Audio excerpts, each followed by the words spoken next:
Hello class 12th students, relation and function के second exercise के 11th question को हम लोग आज की वीडियो में सॉल्व करेंगे।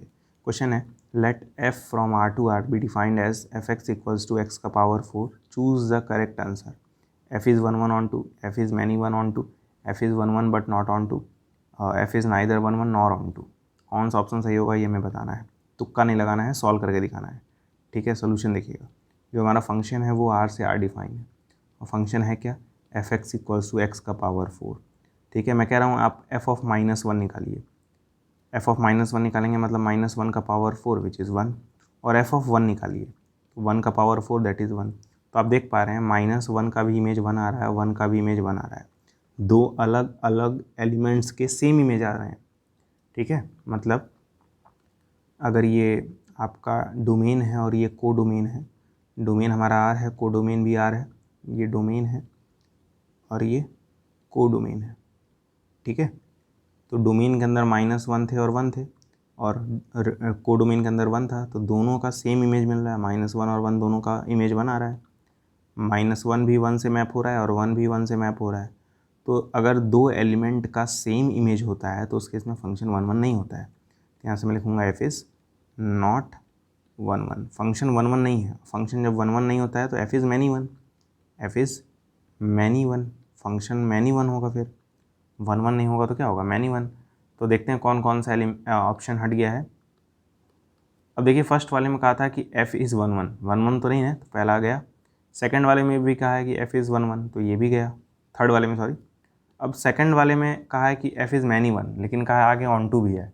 और फोर्थ वाले में कहा है कि f is neither 1 1 nor onto, मतलब हमें ऑन टू निकाल के पता करना पड़ेगा।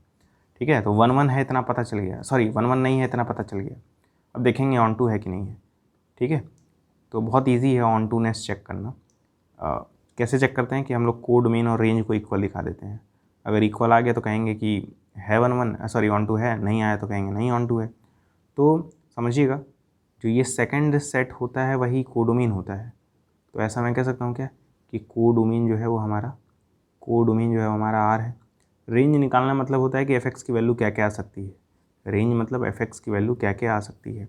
ठीक है, तो मैं एक इनइक्वालिटी जानता हूँ कि एक्स स्क्वायर जो हमेशा 0 से बड़ा होता है। दोनों साइड स्क्वायर कर देंगे तो एक्स का power 4 greater than equal to 0 होगा।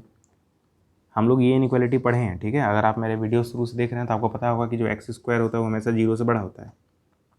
तो अगर एक्स स्क्वायर हमेशा 0 से बड़ा है तो दोनों साइड स्क्वायर कर दीजिए, तो क्या जाएगा एक्स का पावर 4, यानी एक्स का पावर 4 भी हमेशा 0 से बड़ा होगा।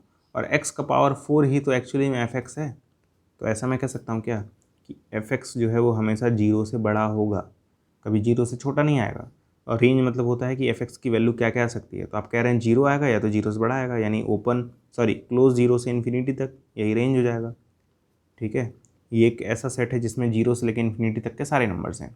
ठीक है, इसलिए हम लोग इसे क्लोज 0 ओपन इन्फिनिटी कहते हैं। और वो कैसा है, क्योंकि हमारा एफ एक्स जो हमेशा 0 से बड़ा है, तो इसलिए हमारा जो रेंज होगा वो 0 इन्फिनिटी होगा। तो मैं आपसे पूछ रहा हूँ क्या कोडोमेन और रेंज आपस में इक्वल है? आप कहेंगे बिल्कुल इक्वल नहीं है।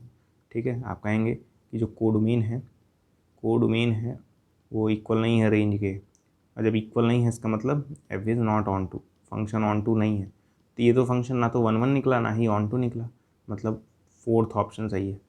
ये वाला ऑप्शन क्या है, सही है, बाकी सब गलत है। ठीक, उम्मीद करता हूँ आपको समझ में आया होगा ये क्वेश्चन।